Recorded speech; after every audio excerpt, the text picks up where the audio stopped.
স্বামী বিবেকানন্দের বাণী ও রচনা।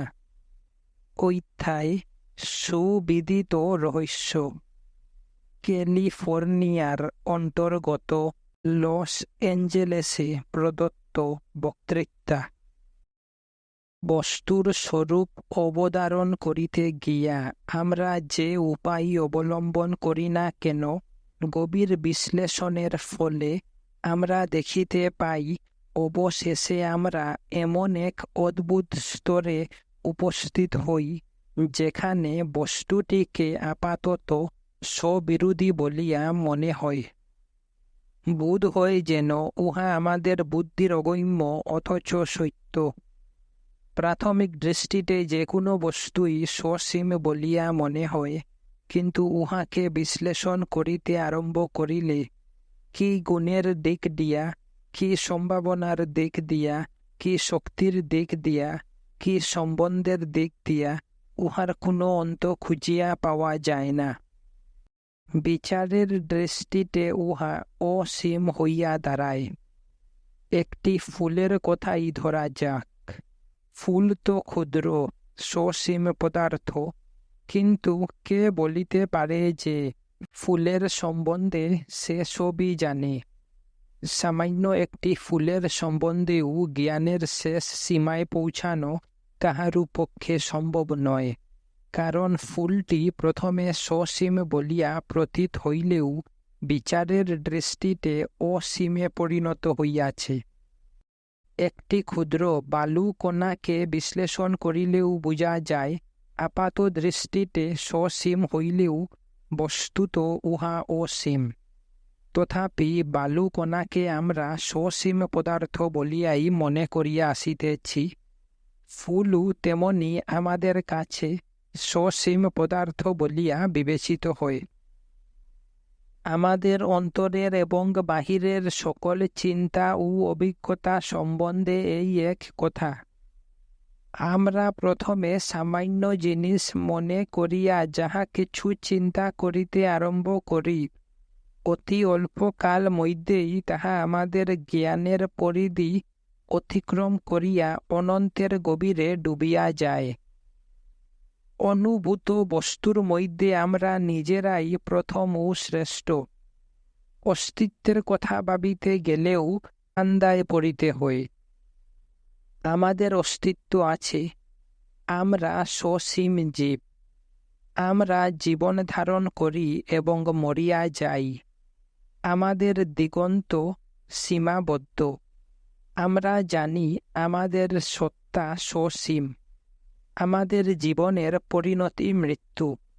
আমাদের ডিঙ্গমণ্ডল স্বল্প প্রসারী।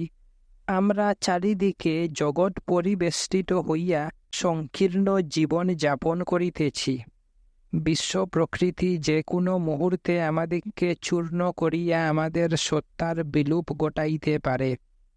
বিশাল বিশ্বের সম্মুখে আমাদের ক্ষুদ্র দেহগুলি কোনো মতে টিকিয়া আছে, মুহূর্ত মধ্যে ভাঙ্গিয়া পড়িতে পারে। আমরা জানি কর্মক্ষেত্রে আমরা কত শক্তিহীন। প্রতিনিয়তই আমাদের ইচ্ছা প্রতিহত হইতেছে। কত শত ইচ্ছা আমরা পূর্ণ করিতে চাই, কিন্তু কয়টি ইচ্ছা আমরা পূর্ণ করিতে পারি? আমাদের বাসনা অনন্ত। আমরা সব কিছুই কামনা করিতে পারি। অন্য বাসনা তো তুচ্ছ। সুদূর নীল আকাশের লুব্ধুক নক্ষত্রে যাইব, এরূপ বাসনাও আমরা পোষণ করিতে পারি। কিন্তু কয়টি বাসনা আমরা পূর্ণ করিতে পারি? আমাদের দেহ অপটু, বহি প্রকৃতি ইচ্ছার প্রতিকূল। আমরা দুর্বল। কিন্তু এখানেই শেষ নয়। আমাদের আরও একটি দিক আছে। ক্ষুদ্র ফুলটি কিংবা সূক্ষ্ম বালুকণাটি যেমন একাধারে সসীম ও অসীমের দ্যোতক, আমাদের স্বরূপও সেই রূপ। আমরা সমুদ্রের তরঙ্গের মতো। একদিক দিয়া দেখিতে গেলে তরঙ্গটি সমুদ্র ভিন্ন আর কিছু নয়। আবার অন্য দিক দিয়া বিচার করিলে তরঙ্গ এবং সমুদ্রের পার্থক্য স্পষ্ট। তরঙ্গের এমন কোনো অংশ নাই যাহাকে লক্ষ্য করিয়া বলা যায় না যে ইহা সমুদ্রই। সমুদ্র নামটি শুধু তরঙ্গ সম্বন্ধে নয়, সমুদ্রের সকল অংশ সম্বন্ধেই প্রযোজ্য। তথাপি সমুদ্র তরঙ্গ হইতে পৃথক। সত্তারূপ বিরাট সমুদ্রের মধ্যে আমরা এক একটি ক্ষুদ্র তরঙ্গের মতো। কিন্তু আমরা যখন আমাদের যথার্থ স্বরূপ উপলব্ধি করিতে যাই, তখন বুঝিতে পারি আমাদের সত্তাকে ধরা সম্ভব নয়, কারণ আমরা অসীম হইয়া পড়িয়াছি। আমরা যেন স্বপ্নে বিচরণ করিতেছি। যতক্ষণ মন স্বপ্নাবস্থায় থাকে, ততক্ষণ কিছুই অস্বাভাবিক মনে হয় না। কিন্তু যখনই স্বপ্নের বিষয়কে বাস্তব বলিয়া আঁকড়াইয়া ধরিবার চেষ্টা করা হয়, তখনই উহা অদৃশ্য হইয়া যায়। কেন? স্বপ্ন মিথ্যা বলিয়া নয়, স্বপ্নের স্বরূপ আমাদের যুক্তি বিচার ও বুদ্ধির অগোচর বলিয়া। জীবনে অনুভূত প্রত্যেকটি বস্তু এত বিরাট যে তাহার তুলনায় আমাদের বুদ্ধি অতি তুচ্ছ। বুদ্ধি চায় নিজের উদ্ভাবিত কতকগুলি নিয়মের মধ্যে বস্তুকে রুদ্ধ করিয়া রাখিতে, কিন্তু বস্তু কখনো বুদ্ধির নিগড়ে আবদ্ধ হইতে স্বীকৃত হয় না। বস্তুকে নিয়মের জালে আবদ্ধ করার উদ্দেশ্যে বুদ্ধির এই প্রচেষ্টা মানব আত্মার ক্ষেত্রে আরও সহস্রগুণ ব্যর্থ বলিয়া প্রতীত হয়। বস্তুত বিশ্বের সকল পদার্থের মধ্যে আমরা নিজেরাই সর্বাধিক রহস্যময়। সব কিছুই বিস্ময়কর। মানুষের চক্ষুর দিকে তাকাও, কত সহজে ইহা নষ্ট হইয়া যাইতে পারে, অথচ তোমার চক্ষু দেখিতেছে বলিয়াই প্রকাণ্ড সূর্যের অস্তিত্ব। সেই রহস্যের কথা ভাবো। ক্ষুদ্র ও সহায় চক্ষু দুটি, একটা তীব্র আলোক কিংবা একটা কাঁটা উহা নষ্ট করিয়া দিতে পারে। তবু সবচেয়ে শক্তিশালী ধ্বংসকারী যন্ত্র, প্রলয়ঙ্কর প্রাকৃতিক বিপর্যয়, মহাবিস্ময়কর চন্দ্র সূর্য তারকা পৃথিবী প্রভৃতির অস্তিত্ব এই দুইটি ক্ষুদ্র চক্ষুর উপর নির্ভর করে। তোমার চক্ষুই বিশ্বের অস্তিত্বের সাক্ষী। চক্ষু বলে, এই তো বিরাট বৈচিত্র্যপূর্ণ প্রকৃতি সম্মুখে রহিয়াছে। আমরা চক্ষুর সাক্ষ্যে বিশ্বাস করিয়াই প্রকৃতির বিচিত্র রূপের অস্তিত্ব স্বীকার করি। এইভাবে ক্ষুদ্র কর্ণ, নাসিকা, জিহ্বা প্রভৃতি ইন্দ্রিয়ের সাহায্যে আমরা বিপুল বিশ্বের পরিচয় লাভ করি। কিন্তু বিশ্ব সৃষ্টির মধ্যে কে ক্ষুদ্র, কে মহৎ, কে দুর্বল, কে সবল, কে উচ্চ, কে নীচ, তাহা নিশ্চয় করিয়া বলার উপায় নাই। কারণ এই বিশ্বের যাবতীয় পদার্থের পরস্পর নির্ভরশীলতা এমন অদ্ভুত যে ক্ষুদ্রতম পরমাণুটির সত্তাও সমগ্র জগতের অস্তিত্বের পক্ষে অত্যাবশ্যক। কেহই ছোট নয়, কেহই বড় নয়, সব কিছুই এক অসীম পরম সত্যের সহিত বিজড়িত। সব কিছুই অনন্ত সমুদ্রে ভাসমান। সব কিছুই তত্ত্বত অসীম। স্থূল বৃক্ষাদি ও সূক্ষ্ম বালুকাদি যাহা দেখা যায়, সুখ দুঃখাদি যাহা অনুভব করা যায়, সব কিছুই বস্তুত অসীম। প্রত্যেকটি জীব, প্রত্যেকটি চিন্তা, প্রত্যেকটি পরিচ্ছন্ন সত্তাই স্বরূপত অসীম। আমাদের সত্তার রহস্য এই যে আমরা অসীম হইয়াও সসীম এবং সসীম হইয়াও অসীম। ইহা সত্য হইতে পারে, কিন্তু বর্তমান অবস্থায় অসীমের এই উপলব্ধি আমাদের প্রায় অজ্ঞাত। আমরা যে আমাদের অসীমত্ব ভুলিয়া গিয়াছি তাহা নয়, কারণ নিজের স্বরূপ কেহই ভুলিতে পারে না। কেহ কি কখনো নিজের ধ্বংস কল্পনা করিতে পারে? কে ভাবিতে পারে সে মরিয়া যাইবে? কেহই এইরূপ চিন্তা করিতে পারে না। অসীমের সহিত আমাদের সম্বন্ধবোধ অজ্ঞাত সারেও আমাদের মধ্যে কাজ করিতে থাকে। একদিক দিয়া দেখিতে গেলে ইহা আমাদের স্বরূপ বিস্মৃতি এবং ইহাই আমাদের সকল দুঃখের মূল। দৈনন্দিন ব্যবহারিক জীবনে দেখা যায় যে আমরা সামান্য কারণেই ব্যথিত হই, ক্ষুদ্র সত্তার দাসত্ব স্বীকার করি। আমরা মনে করি আমরা সসীম, ক্ষুদ্র জীব। এই ধারণা হইতেই আমাদের দুঃখের উৎপত্তি। তথাপি আমরা যে অসীম, এই ধারণা পোষণ করা আমাদের পক্ষে অত্যন্ত কঠিন। আমরা যখন দুঃখ দুর্দশায় পতিত হই, আমরা যখন তুচ্ছ বিষয়ে বিচলিত হই, তখন আমাদের এই বিশ্বাস জাগ্রত করা উচিত যে আমরা অসীম। বস্তুত আমরা অসীমই। জ্ঞাতসারে হোক কিংবা অজ্ঞাতসারে হোক, আমরা তো অসীম অনন্তের সন্ধানেই ছুটিতেছি। আমরা সর্বদা এমন কিছু খুঁজিতেছি যাহা মুক্ত। জগতে কোনোদিন এমন জাতি ছিল না যাহাদের ধর্ম ছিল না বা যাহারা কোনো না কোনো প্রকার ঈশ্বর অথবা দেবতার পূজা করিত না। ঈশ্বর আছেন কি না, দেবতারা আছেন কি না, এই সকল প্রশ্নের প্রয়োজন নাই। আসল প্রশ্ন হল, মানুষের মনোবৃত্তি বিশ্লেষণ করিলে কোন তথ্য আবিষ্কৃত হয়? সারা জগতের লোক একজন ঈশ্বরের খোঁজ করে কেন? মানুষের কত বাধা, কত বন্ধন। নিয়মের ভয়াবহ নিষ্পেষণ তাহাকে কোনো দিকে নড়িতে দেয় না। সে যাহা কিছু করিতে চায় তাহাতেই নিয়মের বাধা। সর্বত্রই নিয়ম। কিন্তু এত বাধা এবং নিষ্পেষণ সত্ত্বেও মানুষের আত্মা তাহার স্বাধীনতা বিস্মৃত হয় না। সে খুঁজে মুক্তি। জগতে যত ধর্ম মত আছে, সেগুলির সকলেরই লক্ষ্য এক। সকল ধর্মই খুঁজে মুক্তি।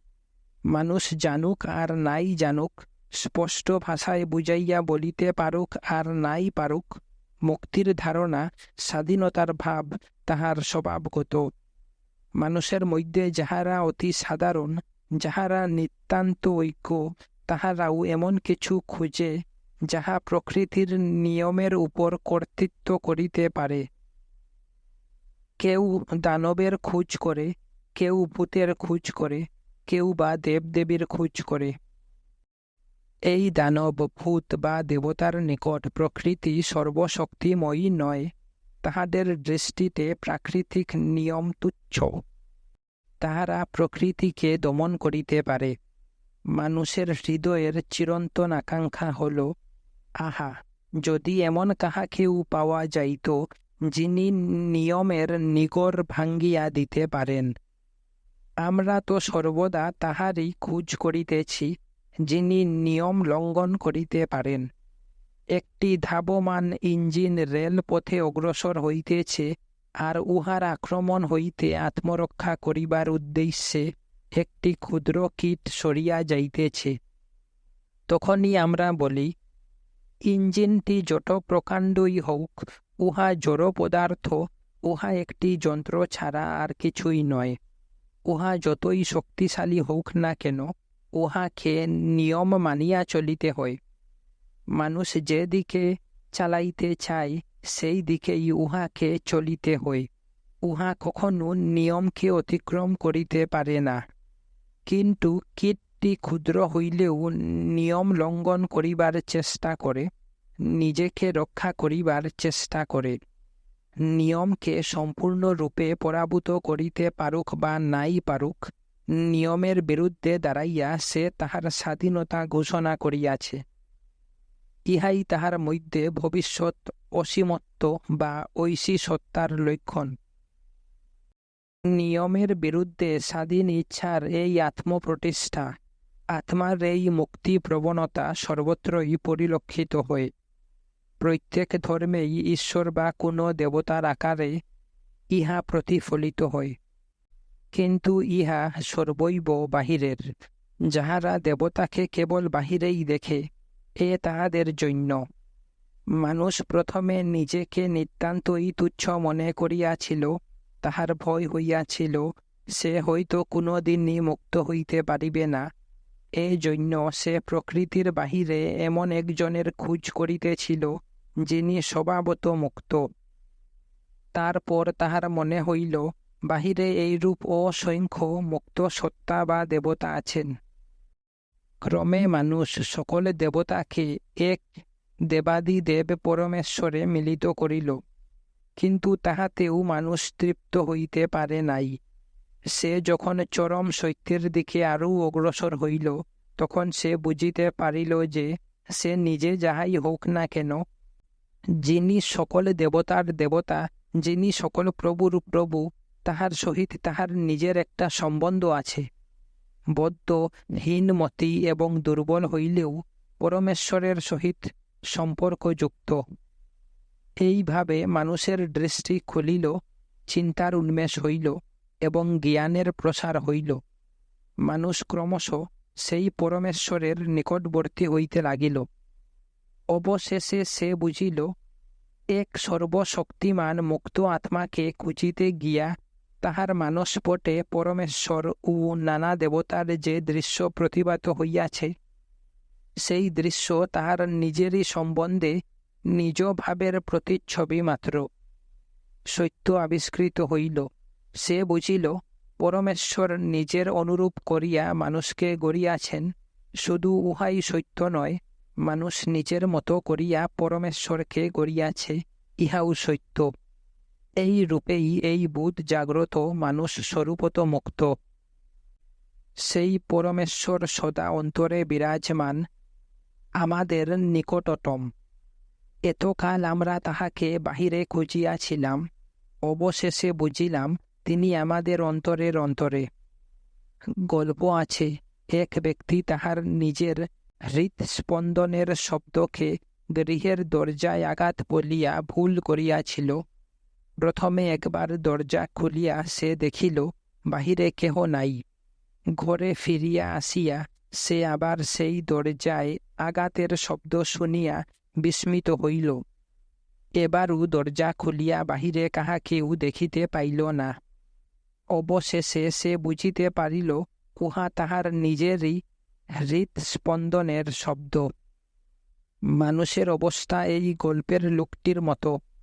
এক অনন্ত মুক্ত সত্তার সন্ধানে বাহির হইয়া মানুষ যখন গন্তব্যস্থলে পৌঁছিল, তখন তাহার বুঝিতে বাকি রহিল না যে এতদিন যে বহির জগতে যাহাকে অনন্ত মুক্ত সত্তা বলিয়া কল্পনা করিয়াছি, তিনি তাহার স্বরূপেরই বহিঃপ্রকাশ, সকল আত্মার আত্মা।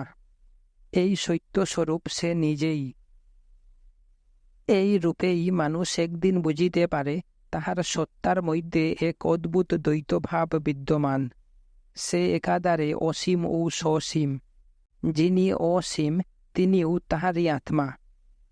অসীম অনন্ত পরব্রহ্ম যেন বুদ্ধির জালে পড়িয়া সসীম জীবকুলের ন্যায় প্রতিভাত হইতেছেন, কিন্তু ইহাতে ব্রহ্মের স্বরূপে কোনো বিকার উপস্থিত হয় নাই। তিনি অবিকৃতই রহিয়াছেন। যিনি আমাদের আত্মার আত্মা, তাহাকে নিত্য মুক্ত আনন্দময় ও নির্বিকার পরব্রহ্ম বলিয়া জানাই প্রকৃত জ্ঞান। এই জ্ঞানই আমাদের সুদৃঢ় ভিত্তি, আমাদের আশ্রয়স্থল। ইহার মধ্যেই মৃত্যুর চির অবসান, দুঃখের চির নিবৃত্তি এবং অমৃতত্বের আবির্ভাব। বহুর মধ্যে এক, পরিমাণশীল জগতের মধ্যে এক অপরিণামী সত্তা। তাহাকে যিনি নিজের আত্মা রূপে উপলব্ধি করেন, শুধু তিনি শাশ্বত শান্তির অধিকারী, অপর কেহ নহে। মানুষ যখন দুঃখ দুর্দশার গভীরে আচ্ছন্ন হয়, তখন আত্মা স্বীয় জ্যোতির প্রভাবে তাহাকে জাগ্রত করে। মানুষ জাগিয়াই বুঝিতে পারে, যাহা সত্য সত্যই তাহার নিজস্ব, তাহা সে কখনো হারাইতে পারে না। যাহা আমাদের নিজস্ব, তাহা আমরা হারাইতে পারি না। কে তাহার স্বরূপ হারাইতে পারে? যদি আমরা ভালো হই, তাহা হইলে আমার সত্তাই প্রথম স্বীকৃত হয়, তারপর সেই সত্তাই ভালো গুণে রঞ্জিত হয়। যদি আমি মন্দ হই, তাহা হইলেও আমার সত্তাই প্রথম স্বীকৃত হয়, তারপর সেই সত্তাই দোষ দ্বারা রঞ্জিত হয়। আদিতে, মধ্যে এবং অন্তে সর্বত্রই এক অদ্বিতীয় সত্তা বা সৎ বিদ্যমান, সতের ধ্বংস নাই। এতএব সকলেরই আশা আছে, কেহই বিনষ্ট হইতে পারে না, কেহই চিরকালহীন থাকিতে পারে না। জীবন একটা ক্রীড়া ক্ষেত্র ছাড়া কিছু নয়। ক্রীড়া যতই স্থূল হোক না কেন, আমরা যতই দুঃখ ক্লেশ ও আঘাত পাই না কেন, তাহাতে আত্মার কোনো অনিষ্ট হয় না। আত্মা স্থির, অচল ও সনাতন। আমরা সেই নিত্য আত্মা। বৈদান্তিক বলেন, আমার ভয় নাই, সংশয় নাই, মৃত্যু নাই, আমার পিতা নাই, মাতা নাই, আমার কখনো জন্ম হয় নাই, আমার শত্রুই বা কে? আমি যে সব কিছু, আমি সচ্চিদানন্দ, আমি ব্রহ্ম, আমি ব্রহ্ম।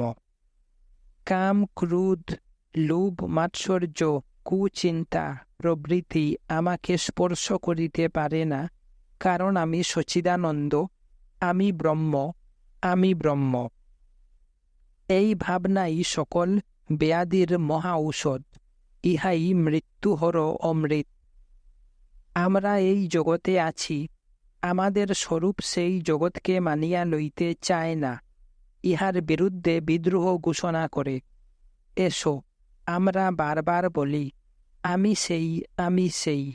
আমার ভয় নাই, সংশয় নাই, মৃত্যু নাই, আমি স্ত্রী নই, পুরুষ নই, আমার সম্প্রদায় নাই, বর্ণও নাই।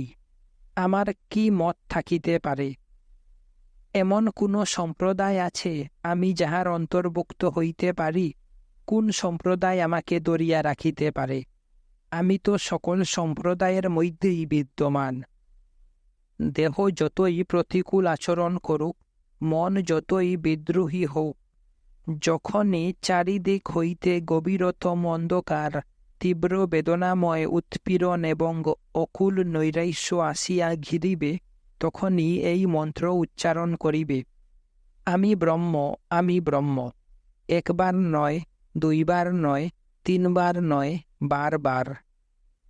বারবার আমি মৃত্যুর কবলে পড়িয়াছি, কতবার দিনের পর দিন অনাহারে কাটিয়াছে, কতবার পায়ে নিদারুণ ক্ষত দেখা দিয়াছে, হাঁটিতে অক্ষম হইয়া ক্লান্ত দেহে বৃক্ষতলে পড়িয়া থাকিয়াছি, মনে হইয়াছে এখানেই জীবনে লীলা শেষ হইবে।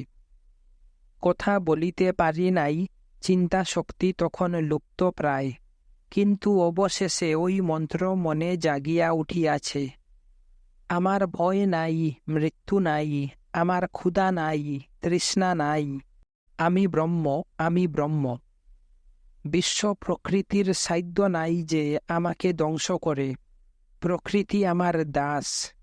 হে পরমাত্মা, হে পরমেশ্বর, তোমার শক্তি বিস্তার করো, তোমার হৃৎ রাজ্যে পুনরধিকার করো। উঠো, চলো, থামিও না। এই মন্ত্র ভাবিতে ভাবিতে আমি নবজীবন লাভ করিয়া জাগিয়া উঠিয়াছি এবং আজ আমি সশরীরে এখানে বর্তমান। সুতরাং যখনই অন্ধকার আসিবে, তখনই নিজের স্বরূপ প্রকাশ করিও, দেখিবে সকল বিরুদ্ধ শক্তি বিলীন হইয়া যাইবে। বিরুদ্ধ শক্তিগুলি তো স্বপ্ন মাত্র। জীবন পথের বাধা বিঘ্নগুলি পর্বত প্রমাণ। দুর্লক্ষ্য ও বিষাদময় বলিয়া মনে হইলেও এগুলি মায়া ছাড়া আর কিছুই নয়।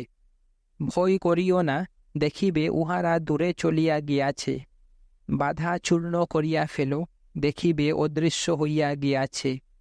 পদদলিত করো, দেখিবে মরিয়া গিয়াছে। ভীত হইও না, বারবার বিফল হইয়াছ বলিয়া নিরাশ হইও না। কাল নিরবধি অগ্রসর হইতে থাকো, বারবার তোমার শক্তি প্রকাশ করিতে থাকো। আলোক আসিবেই। জগতে প্রত্যেকের কাছে সাহায্য প্রার্থী হইতে পারি, কিন্তু তাহাতে কি ফল হইবে? কে তোমাকে সাহায্য করিবে? মৃত্যুর হাত কে এড়াইতে পারিয়াছে? কে তোমাকে মৃত্যু হইতে উদ্ধার করিবে? তোমার উদ্ধার সাধন তোমাকেই করিতে হইবে। তোমাকে সাহায্য করার সাধ্য অপর কাহারও নাই। তুমি নিজেই তোমার পরম শত্রু, আবার তুমি তোমার শ্রেষ্ঠ বন্ধু। আত্মাকে জানো, উঠো, জাগো, ভীত হইও না। দুঃখ ও দুর্বলতার মধ্যে আত্মাকে প্রকাশ করো।